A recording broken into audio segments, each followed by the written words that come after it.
Hi, my name is Amanda, and thanks for watching today. Before we get started, we want to fill you in on our church. Here at Grace, we have a mission and a purpose.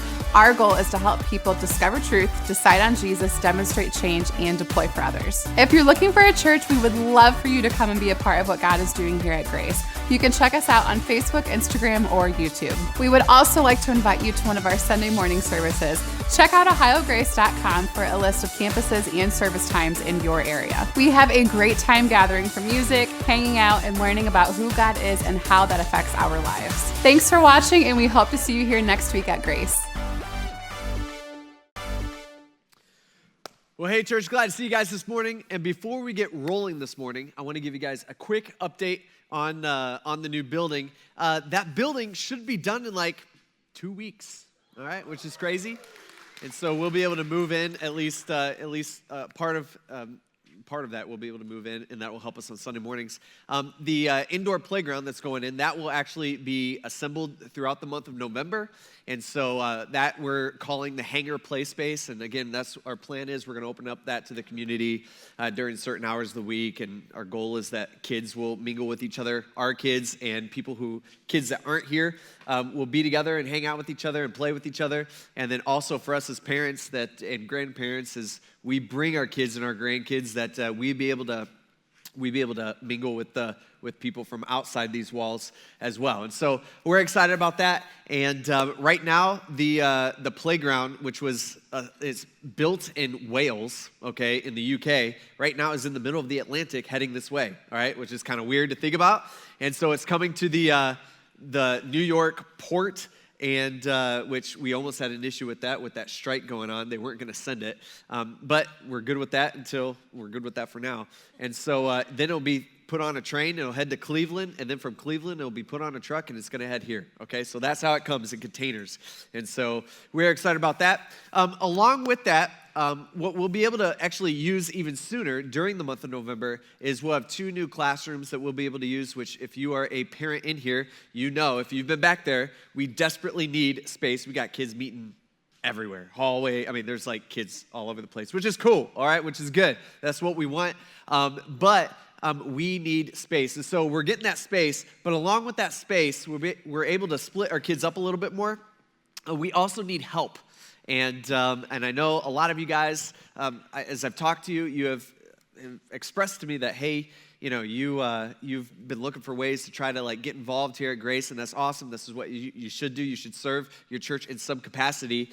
Just throwing this out there, that's really probably the area that we need the most is help within our children's ministry, and it's like fun, okay? Like for me, as a kid growing up in church, actually a kid growing up in this church at our Fremont campus, some of the people who made the biggest impact on my life was my Sunday school teachers, okay? It's just having another adult in my life besides my parents that I could look up to, specifically even spiritually. I mean, there's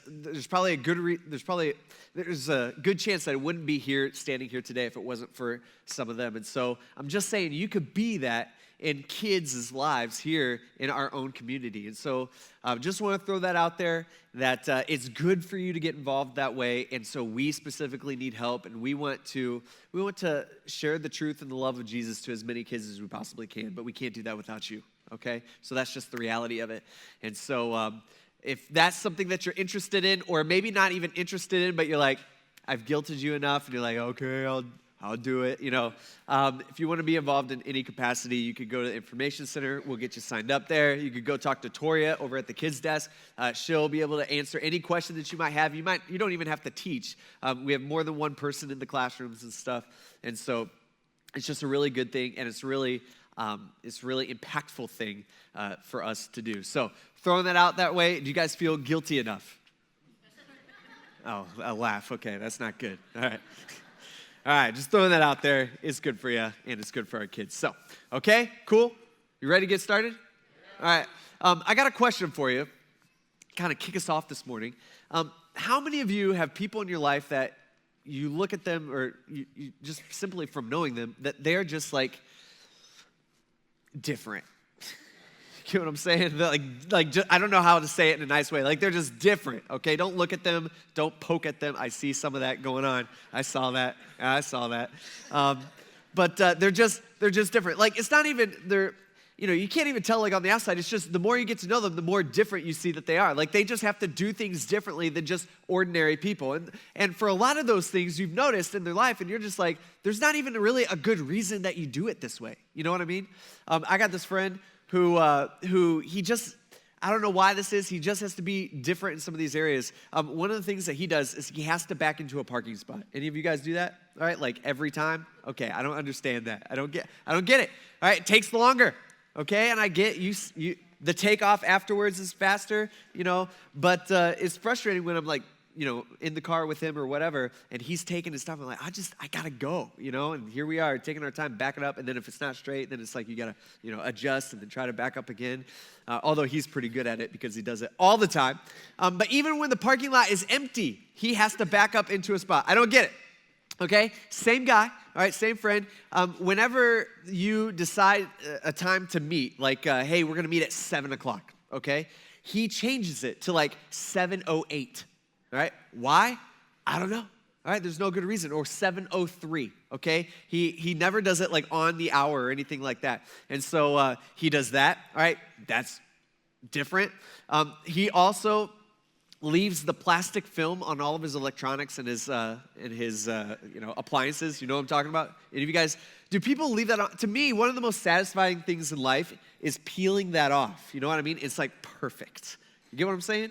All right? So what he does is he leaves the film on anything new that he buys, and he leaves it on there as long as he possibly can, even when it starts like peeling off the edges on its own. And it looks terrible, and he leaves it on there because he knows in 3 years he could peel that off and he'll have like a brand new TV, And so even though it's 3 years old, and so he does that. Another weird thing, and it's all one person, but another weird thing that this guy does is when he buys shoes at the store, he never unties the knot that's already there. Okay, so for him, he's going, this is a factory knot, okay? This knot's never gonna get any better. And so he leaves the knot on his shoes. And so he has shoes that he's been wearing for like 2 years, and he still hasn't untied the knot that the factory knotted it in, okay? We can all agree that's weird, right? Okay, all right. The last thing that he does, this has to do with his computer specifically, that I've noticed throughout the years, is that the like toolbar at the bottom of your computer? Okay? He doesn't have it at the bottom. Why? Because apparently you can move those. Nobody knows about that. And so he has his on the side of his computer, like of his desktop, okay? I find that kind of annoying. And then even this week, I was hanging out with him, and I was using something on his computer, and I was messing around with his mouse, and I was clicking and nothing was happening because he has it set on right click is actually the left click. He has his clicks messed up. Okay, that he does for no reason. And I'm standing there this week, and I'm just like, Mike, why? Why? Why are you like this? That's weird. Can we all agree on that? Okay? He's just a different guy, and you all know him. Yeah, it's a problem. See, here's the deal.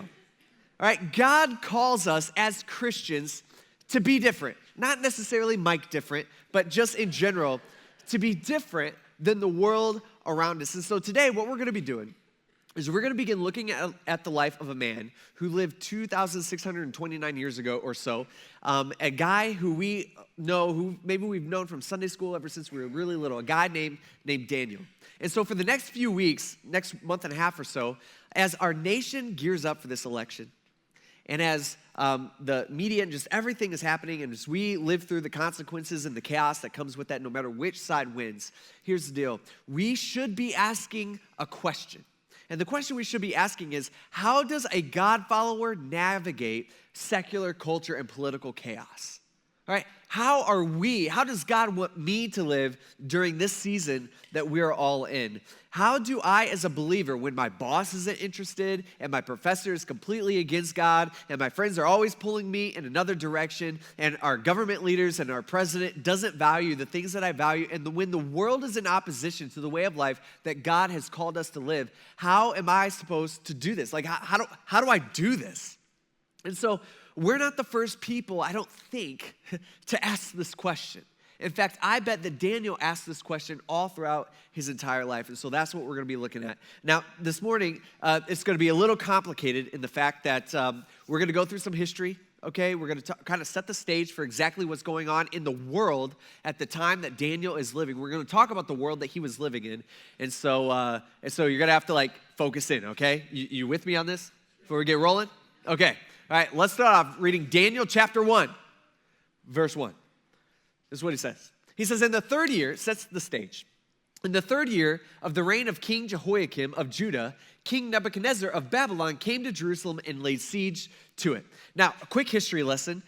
This is going to set, again, the stage for the entire story of Daniel for the next 6 weeks or so. And we're going to back up before this. Let's back up to the time of King David, okay? Most of us, we've heard of King David. Okay, we actually did a whole series a year ago on King David, so I hope so.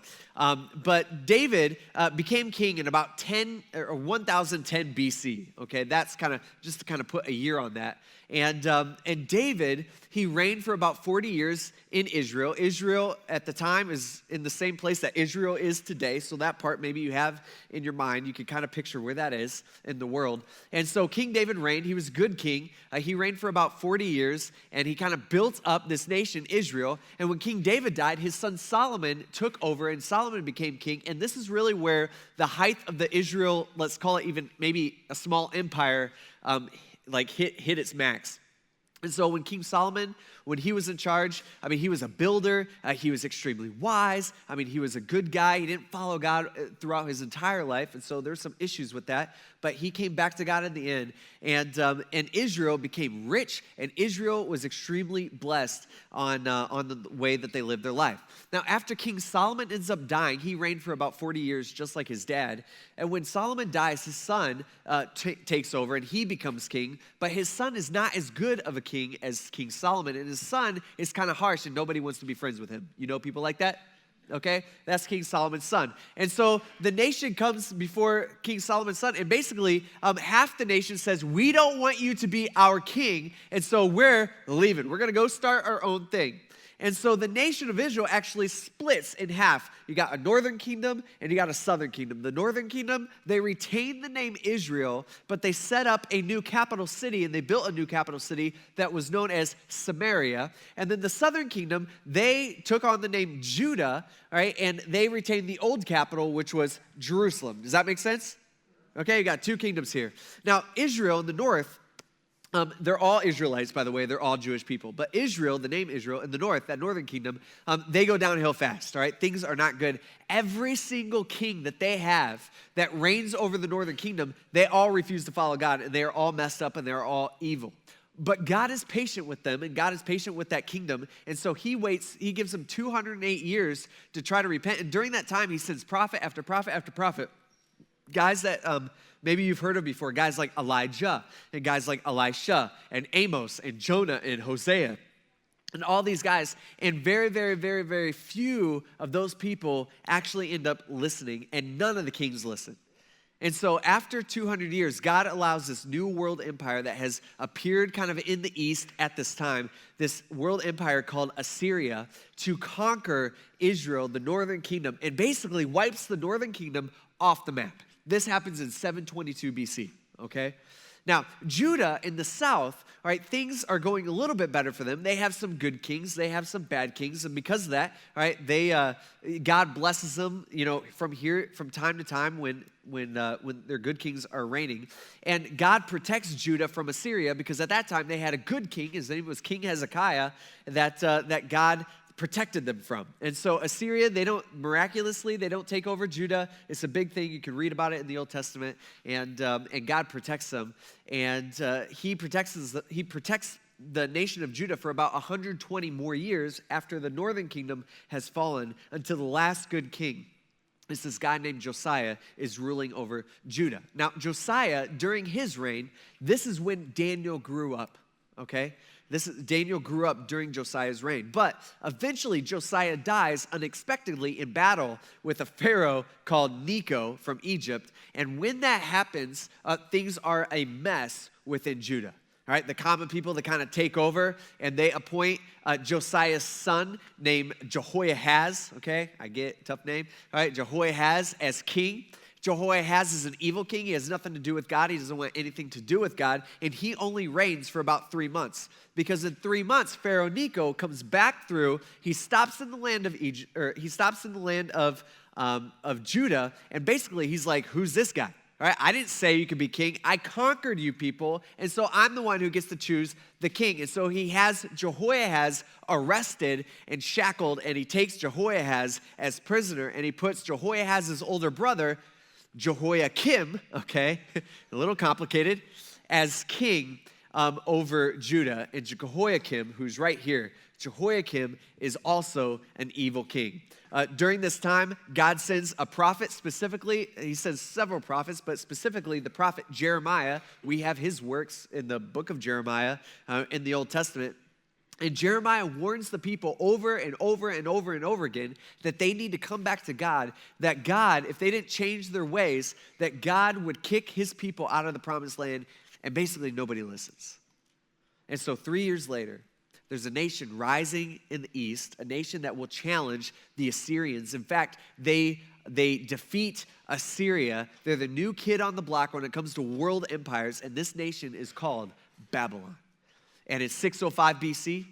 Nebuchadnezzar, who's the king of Babylon, he defeats Pharaoh Necho, and then he comes down and he occupies Judah, and he completely surrounds Jerusalem. And so I want you to picture this. You got this teenage Daniel, right, and his family are inside Jerusalem. They're completely surrounded by the most powerful army on the planet, and no one knows how it's going to end. And so that's what happens.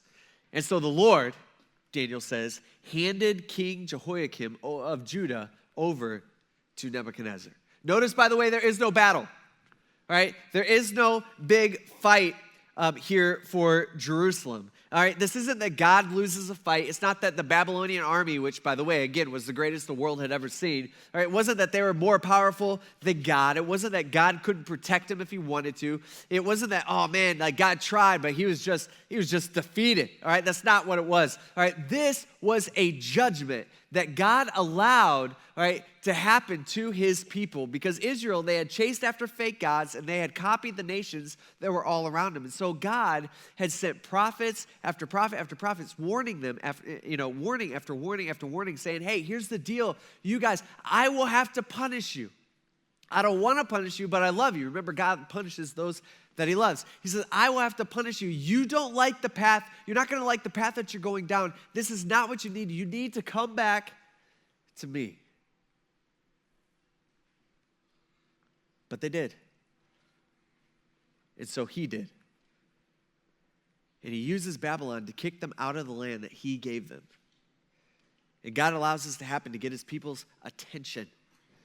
And he does not lose the fight. And so Nebuchadnezzar, he shows up with his army. And he shows up to Jerusalem, and he completely surrounds this huge city, and there is no hope. In fact, there's not even a fight. Nebuchadnezzar, he just walks right in. He kind of waltzes into Jerusalem, and he says, here's the deal. I'm in charge now. I own you now. And he takes control of Jerusalem, and then he takes stuff from the temple. He says he took some of the vessels from the house of God, and he carried them to the land of Babylon, to the house of his God, and he put the vessels in the treasury of his God, which is going to show up later on in the story many weeks from now. Basically, these were tools that were used to worship God in his temple. And Nebuchadnezzar, he takes stuff from God's temple, which was in Jerusalem, and he puts it in his God's temple. Basically, it's significant. It's like it's a sign of saying, hey, my gods beat your God.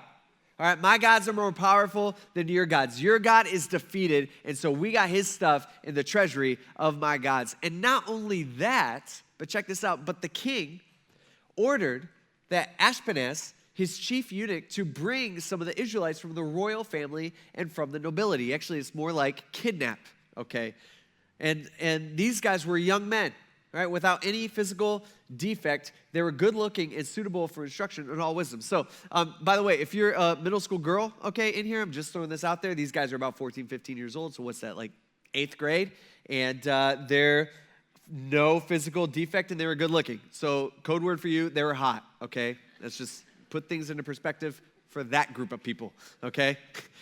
So these guys are good looking, all right? They were like the quarterback of the team, all right? They were the best of the best. Not only were they just good looking, but they were also suitable for instruction and all wisdom. They were smart, okay? They were knowledgeable. They were perceptive. Do you know any middle schoolers like this, by the way, okay? They were perceptive. They were capable of serving in the king's palace, and he was to teach them the Chaldean language and literature.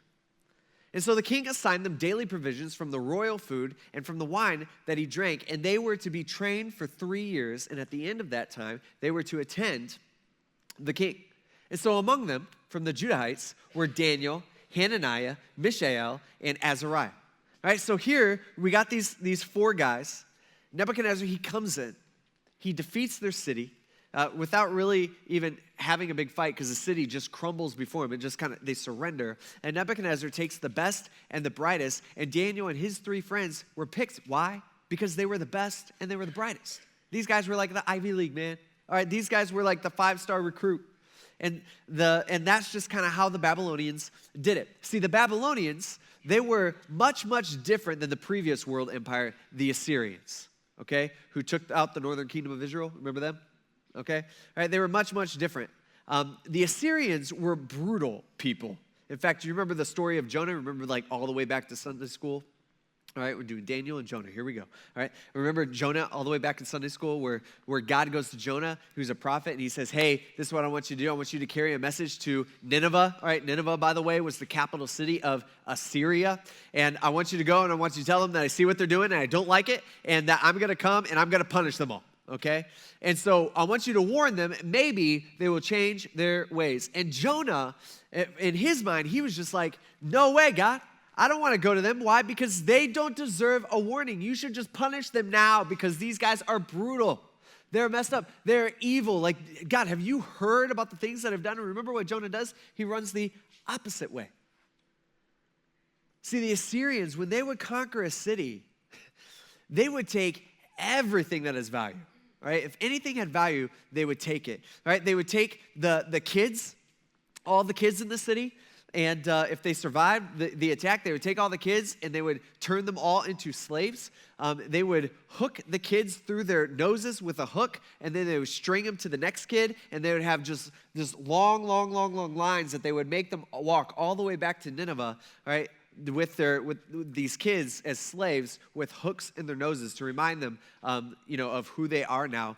They would rape all the women when they attacked the city, and then they would peel the skin off all the men alive, okay? Not a great day when the Assyrians took over your town or your city.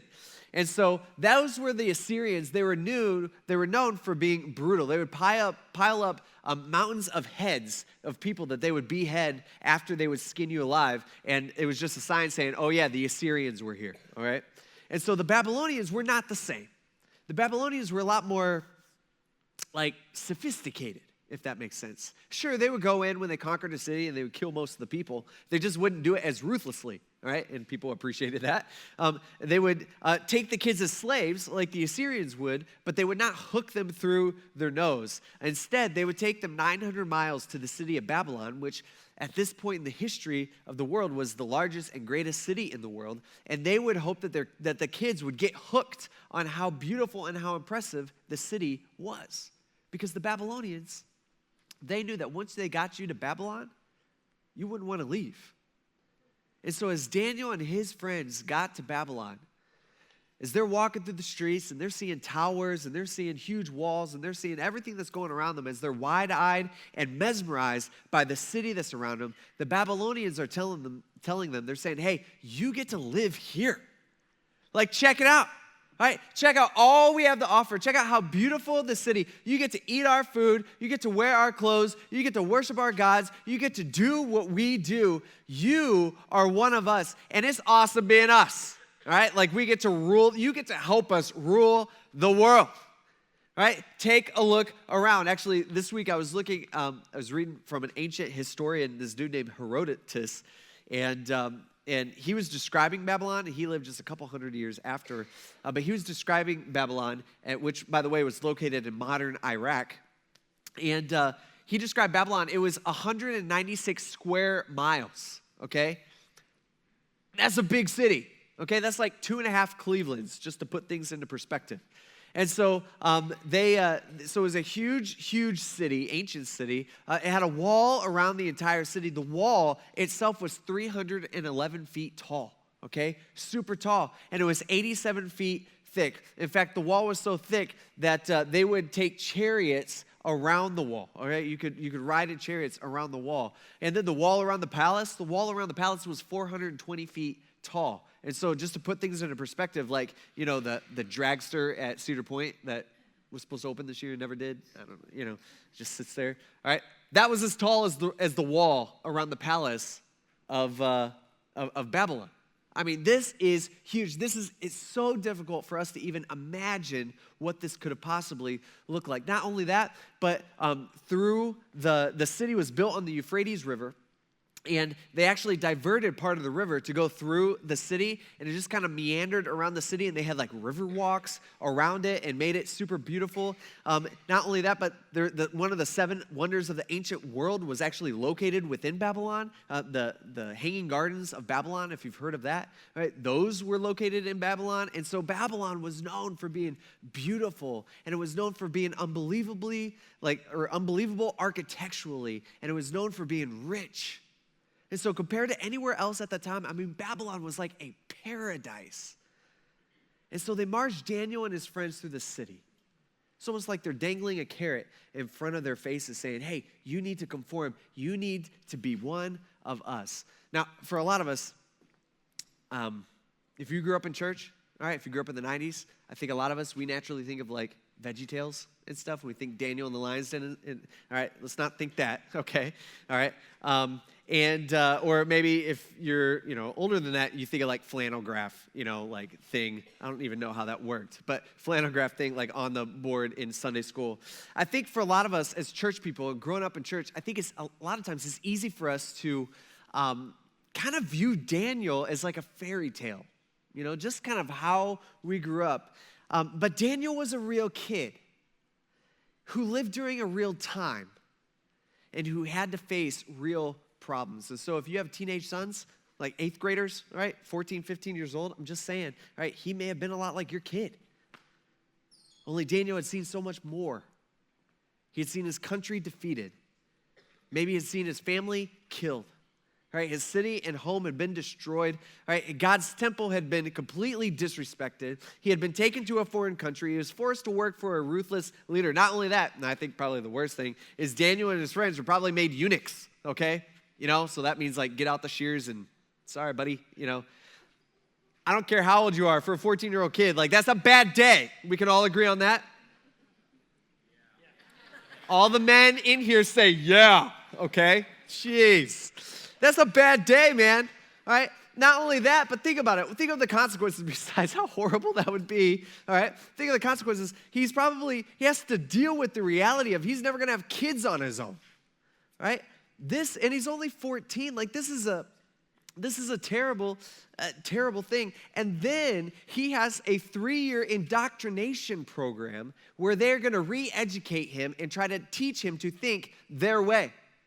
And they've taken everything away from these kids. They've taken everything away from these kids except for their names. And then he says the chief eunuch gave them new names. All right, they even take those. They're trying to take their identity. He says he gave to them, all right, Belshazzar to Daniel, Shadrach to Hananiah, Meshach to Mishael, and Abednego to Azariah. See, part of the re-education program that the Babylonians did, and they were very, very smart in this, in the senses that they wanted to change your identity, right? They would change your home, they would change your environment, they would change your food, they would change your religion, they would change your language, and they would even change your name. And each one of their names had different meanings, then they all had to deal with worshiping the Babylonian fake gods. And so now for Daniel and his friends, every time someone says their name, man, it's just a reminder of what they've lost. See, some of you guys, maybe you feel like you've been put into a difficult environment with work or school or whatever to be a Christian. Just throwing this out there. It's just a guess, maybe kind of like a hunch. I'm guessing these 14-year-olds have you beat. But it says Daniel determined that he would not defile himself with the king's food or with the wine that he drank. See, can I just point this out? Culture is always trying to tell you who you are. It always does. right? We live in a world that tries to label you, right? We live in a world that says either you are the oppressed or you are the oppressor. We live in a world that labels us. I mean, the media around us, they label us by our skin color, all right? By our ethnicity, by our social status, by the job that we do, by our academic status, okay? What you've achieved academically. And right now, during this election cycle, I mean, the world around us wants to label us red or blue.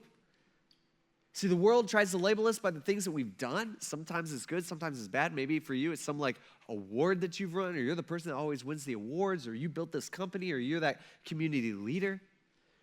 Or maybe for you, the world wants to label you by something that you've done and it was wrong. The world labels you as an adulterer, or a homewrecker, or oppressor, or an addict. That's just what you are. See, the world wants to tell us who we are and what we are. But as Christians, our identity is not found in our past, and it's not found in what we do. It's found in what Jesus did. See, we are his people, not people of the world. And as I look back on Daniel, it's just like, dude, the world has not changed over 2,600 years. The world was doing to him what the world still tries to do to us, always trying to entice us, always trying to lure us, always trying to squeeze us into the world's mold. And for us, the question that we have to decide is will you conform to this world, or will you conform to the way that Jesus has told us to live? Those are really the only two options. I remember many years ago, I was young, newly married, didn't have much money, and I had bought a car. I bought this car for like $3,000, okay? So not that much money. And so I'm going to the, it's like a private sale. I'm going to the title office with the guy. He's going to sign it over to me. And we're in the parking lot. We're walking up, and the guy's like, okay, here's the deal. You know, and I'm like a kid, you know, and he's like, I'm going to write on the title, I'm going to say that I sold it to you for, I think it was like $500. I'm going to say that I sold it to you for $500, and then you don't have to pay taxes on the full $3,000, okay? And so I'm thinking about this, and I'm like, I hate paying taxes, you know? Like, any of you guys with, like, taxes are just not my, like, I write that check each year. Part of it is I have to write my own check because I'm considered self-employed. And so I'm like, you know, it's just like eats at my soul.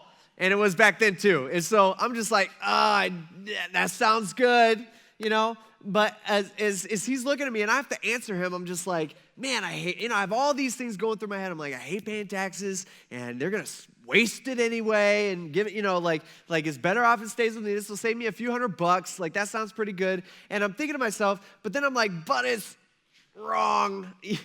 You know, but it's a lie. Like, it's not true. But it was be him that's doing it. It's not technically me. And so, you know, that's kind of on him, right? Like, you know, but then I'm like, but he's asking me. And so how can I say yes? And I remember standing there in the parking lot with him as he's like waiting for my answer. I'm just like, just write $3,000. I'll pay the extra tax. And I remember him looking at me. He's just like, what? What? I'm trying to do you a favor. I'm like, I know, and I appreciate that. You know, but I'm just like, but it's just not all right. You know, I'm like, you know, mumbling. Just do it. Stop, you know. And it's things like that kind of pop up in our life where the world's just like, well, yeah, of course you're going to do it this way. But as Christians, we are to be different in the fact that we're just like, but it's not right. But it's not honoring. We have a choice, just like Daniel had a choice. For Daniel here, I mean, for him, it was like, oh, you want to re-educate me, okay? All right, you want me to learn the Babylonian language and the Babylonian culture? Okay, you want me to work for the government, who, by the way, just kidnapped me and destroyed my home? I can do that. You want me to give you my allegiance to your God and to your values? No. That's where I draw the line. I can't. And he's saying he determined, right? Meaning he made the decision that he would not do it. He was going to do the right thing even when the world was against him. Now, the question is, what did this look like? Okay, see, some of us, let's be honest with ourselves, right? Like when we're faced with a similar decision between doing life the world's way or doing life God's way, some of us, or even, maybe even a lot of us, we do the right thing, okay? We choose the right choice, but we make a big deal about it. And we're kind of jerks about it sometimes, right? Let's just be honest with ourselves, right? Like sometimes we get on Facebook and we post this big old long post and we're like, I'm making my stand. You know, what I'm saying is true. And it's true. The things that you might be saying might actually be true, but you're not winning anybody to your side. What you're doing is you're actually causing an argument and just starting a fight. That's not helping anything, right? You might be doing the right thing, but you're a jerk about it, right? It might be at work where your boss is trying to get you to do something that you just don't feel like is morally right, and you might even be correct in that, and your boss might be wrong. But what you do is you create this big old scene in the office or wherever, and you're just causing all those problems. You're pointing the finger at your boss saying, see, you know, I can't be like you. Or maybe one of your friends or somebody around you, they just say something that's just that you completely disagree with. And what they say might be completely wrong, and what you think might be completely right, but what you do is you let them know, right? You're just like, wow, what you said, and you act like they're, you know, like, I can't believe you would believe that, you know, I can't believe you would think that, you're completely wrong. See, what I've noticed is that even when we make the right decision, for a lot of us, it is easy for us to develop an attitude of, I'm better than you, because I don't do the things you do. And I don't say the things you say, and I don't think the way that you think. See, unfortunately, a lot of Christians have this reputation. Can I just point this out? That's not what Daniel does. He doesn't make a scene. He doesn't make a big protest. He's not out picketing with signs saying, I'm not going to eat this, I'm not going to do this. No, what Daniel decides in his heart is he's like, here's the deal. All right? He's logical in the sense of he's like, I have to honor the Lord, but I don't want to be a jerk about it. And so he kindly and he respectfully asks permission from the chief eunuch to not defile himself. And God, check this out, granted Daniel kindness and compassion from the chief eunuch. By the way, who did it? Who's working behind the scenes? Is God. He says, yet he said to Daniel, he says, I fear my Lord the king, who assigned your food and your drink, meaning he's saying, hey, Nebuchadnezzar got to pick out what you eat and what you drink. And so if I give you something else, I'm actually directly disobeying him. And what if he sees your faces looking thinner than your other men your age? He says, you would endanger my life with the king. And so here's this guy, he hears Daniel's request, and this guy in charge, he's like, okay, look, kid, I appreciate your devotion to your God.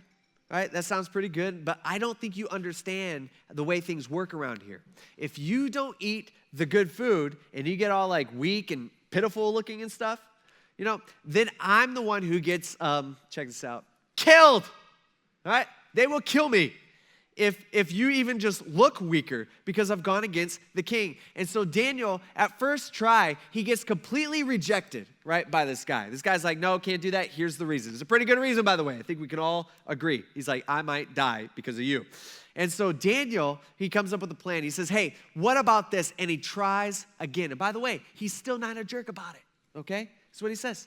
He says, what about this? Why don't you test your servants for like 10 days? All right, let's do 10 days. Let us be given vegetables to eat and water to drink. By the way, I think we can all agree, nobody who's in charge of feeding a group of people like it when different people demand different food, right? Like moms, where you at? Okay? Like, isn't that annoying? I remember it's like every trip I would take with students, because I did student ministry for 10 years. Every trip I would take with high school kids, all right? If we needed to stop at a fast food restaurant or something, okay, we'd stop there. We'd stop at like a Wendy's, okay? And we'd stop there, and no matter what, all right, there would always be like 3 to 4 girls, you know, it's like a little pack, and they were like in it, and they're like, we're going to die together. And they'd be like, hey, we don't like Wendy's. And I'm like, you don't like Wendy's? What? It's Ohio company. Like, why would you not? Like, it's burgers and fries. It's the best, you know? And so there would always be these girls that would be like, oh, well, I don't want to eat Wendy's, and I just can't do it. And I'm like, well, they have more than burgers. They got, like, Frosties and chili and, you know, like all the other stuff. And I'm like, and they're like, no, we can't do it. And I'm like, you have a whole restaurant at your disposal, and you're saying you can't eat anything that they could possibly come up with? And then it would always end this way. No, I will puke. If that comes near me, I will not do it. I will puke. And they'd be like, well, can we just go to Taco Bell or something? Like it would always be Taco Bell, and I was just like, Taco Bell is like way worse than what is going on here? That's what Daniel's asking for. He's like, hey, I would like you to feed me some different food. It'll make your job a little bit harder and just as a test. But the guy, he's like, okay. And Daniel says, after the 10 days, what you could do is you can examine our appearance and the appearance of the young men who are actually eating the king's food, the other guys from all the other countries, and deal with your servants based on what you see. Then you can decide. And so the guy agreed with him about this, and he tested them for the 10 days. And at the end of the 10 days, they actually looked better and healthier than all the young men from all the other countries who were eating the king's food. And so the guard continued to remove their food and the wine that they were to drink and gave them vegetables. By the way, I just want to throw this out. This is not an argument for a vegetarian diet, okay? Remember, just throwing this out there, I've had people tell me that before. They're like, well, Daniel, and I'm like, okay, well, what about all throughout the Bible where they were eating meat, okay? In fact, even in the temple, God commanded the Jews to like barbecue meat at the temple, which I think is awesome. So I eat meat like all good Christians do, okay? And just throwing this out there. In fact, I view this as a miracle that they were healthy looking just by eating plant. Okay, I'm impressed with this. Obviously, that's a miracle from God, This is not a biblical mandate for essential oils. Okay, let's throw that out there. All right, this had more to do with the Old Testament Jewish dietary laws that God had given them, and so that God actually did away with after Jesus came. So we're no longer under this, which is good, thankfully. Okay. So think about this, though. Here's this 14 to 15-year-old kid. He's just trying to live the way that God has called him to live, and God rewards him for it. By the way, when you commit to doing things God's way, many times, not every time because he doesn't owe you this, but many times he actually rewards us for it. And not only do they look better, and not only do they look healthier, but God gave these 4 young men knowledge and understanding in every kind of literature and wisdom. By the way, who gave them that? God. And so Daniel, he also understood visions and dreams of every kind, which is cool, okay? That's going to play later on in the story. And so at the end of this time, right, the king had said to present them. The chief eunuch presented these 4 guys to Nebuchadnezzar, the most powerful man on the planet. And the king interviewed them, and he talked with them. And among all of them, no one was found equal to Daniel, Hananiah, Mishael, and Azariah, all 4 from Judah. And they began to attend the king. And in every matter of wisdom and understanding that the king consulted them about, he found them 10 times better than all the magicians and the mediums in his entire kingdom. And so here's God. God rewards them. God blesses them for doing the right thing and for simply being different. Just like we are to be different. Again, there's a difference between different and weird. Okay? We all know weird Christians. Unfortunately, we just do, right? Like the aggressive Christian bumper stickers usually on their car. Like do you follow Jesus this closely? Stuff like that. And you're like, what's your point? Why? Or we've all seen those shirts, and some of you guys wear those shirts that are kind of cringy because they're trying to be funny, but they're like Jesus shirts, and you're like, dude, okay. Some of you guys, maybe you're newer Christians, you've met weird Christians, and they turned you off to Christianity as a whole, okay? That's what happens. And so I'm not saying be weird, all right? Don't be weird like Mike, okay? That's the lesson for today. But be different. And so in this world, because it's always pulling us away from God. And so what that means for you and what that means for us this week is we think, hey, I may go to school in a secular education environment, and I may work in a secular workplace, and I might live in an increasingly secular nation. I might pay taxes, unfortunately, to a secular country, and I might work for a secular government in some capacity, but my allegiance, what we should be thinking is my allegiance is to you, God, not to them. And so, God, sometimes I have to say no to others. And sometimes I have to determine in my heart that I have to do the right thing. And I have to live different. By the way, can I just throw this out there? This is just logic, okay? But you cannot make a difference unless you are different. There is no way for you to make a difference unless you are different. The last verse in this chapter says Daniel actually remained there until the first year of King Cyrus. So you read that and you're like, so what? What's King Cyrus got to do? Who's that guy?